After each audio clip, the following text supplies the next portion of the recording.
Біблія для маленькіх. Новы запавет. Добры самаранін. Адзін чалавек, які добра ведаў святое пісанне, вырашыў выспрабаваць Ісуса. Ён сказаў: «Я ведаю, што закон абавязвае ўсім сэрцам любіць Бога і любіць бліжняга як самога сябе.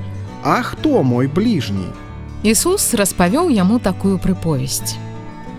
Адзін чалавек ішоў у горад Ерыхон. Па дарозе на яго напалі злодзеі. Яны забралі ў яго ўсё, што ён меў. А гэты чалавек быў паранены. Яму патрэбная была дапамога. Праз нейкі час па дарозе ішоў святар. Ён заўважыў параненага вандроўніка, але нават не спыніўся. Праходзіў паблізу таксама лявіт. Ён убачыў параненага, але не дапамог. Потым ішоў той дарогай самаранін. Ён спыніўся, падняў параненага, пасадзіў на свайго асла і завёз у гатэль. Самаранін даглядаў параненага ўсю ноч.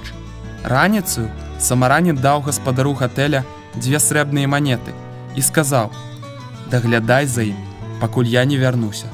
Калі Ісус скончыў расповед, то запытаўся: «Хто ж з гэтых 3 людзей быў бліжнім параненаму?» Чалавек, які задаў пытанне, адказаў: «Той, хто дапамог параненаму». Ісус сказаў: «Ідзі і рабі так, як ён».